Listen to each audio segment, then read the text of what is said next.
A KXAN viewer reached out to our investigators asking about a Central Texas Proud Boys chapter.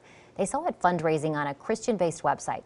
The Southern Poverty Law Center recently classified the Proud Boys as a hate group. And just last week, the Department of Justice charged another Proud Boys member in the attack on the nation's capital.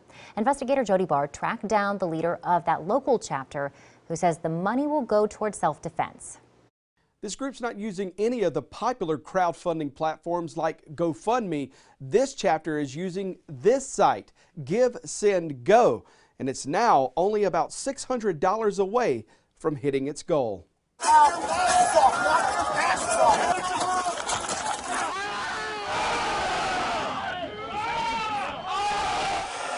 The first contribution to the Central Texas Proud Boys fundraiser happened just days before January 6th, the day dozens of rioters stormed the U.S. Capitol building. Since then, 79 contributors have helped the group raise money for masks, shields, arm pads, and communication systems. What is the end game with the fundraiser? So the end game is simply to protect Proud Boys, protect our members. We've been under attack by Antifa and by the left. We've been labeled an extremist group. We've been labeled a hate group. And those types of labels tend to dehumanize people.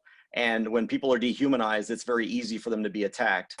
CJ Grisham lives near Temple and organized the fundraiser. He's also the head of Open Carry Texas and an avid defender of Texans' gun rights.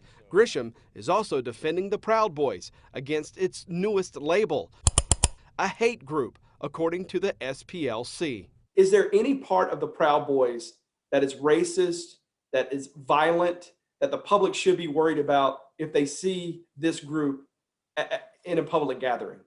Absolutely not. The Proud Boys consists of men from all backgrounds. We've got Black, Hispanic, white, Asian, I mean, you name it, Jew, Mormon, Catholic, agnostic. The only disqualifier or discriminator about the Proud Boys is that we only allow men into the group. It's a men's drinking club. There's nothing racist or hateful about us. Grisham also argued the Proud Boys are not violent. But the Justice Department's charged multiple Proud Boys members in the Capitol attack. Last week, the feds charged Ethan Nordine, a man records describe as the Proud Boys' Sergeant at Arms. And Thursday, the Justice Department announced charges against 5 others, all 5 with Proud Boys connections. Are you seeing that to be the case when you study the Proud Boys? That may be this individual's personal opinion, but that's not what we see when we look at the group in general. Sam Lindenstein is a global security analyst. He says the Capitol attack and what those groups were trying to disrupt is proof the Proud Boys are violent and up to no good.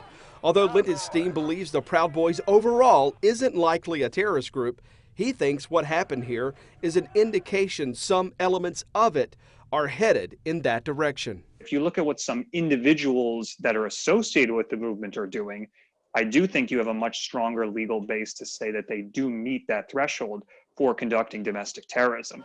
Was that condoned by the Proud Boy movement, or were these actors acting outside of the greater organization? This is no different than if some of the people who went into the Capitol were bakers or accountants. That doesn't indict the entire baker core of people who are bakers.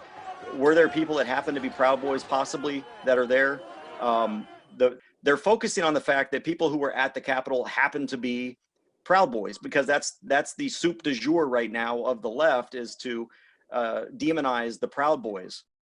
Last week, the Canadian government added the Proud Boys to its country's list of terror groups. I asked the Texas Department of Public Safety how it classifies the Proud Boys, but DPS would not answer that question. As for the number of members in the Central Texas chapter, CJ Grisham would not say exactly, but did tell me that there are enough members to, quote, be relevant and successful. Jody Barr, KXAN Investigates. If you have a tip you want us to check out, send it to us at report@kxan.com. Now let's check in with Jim.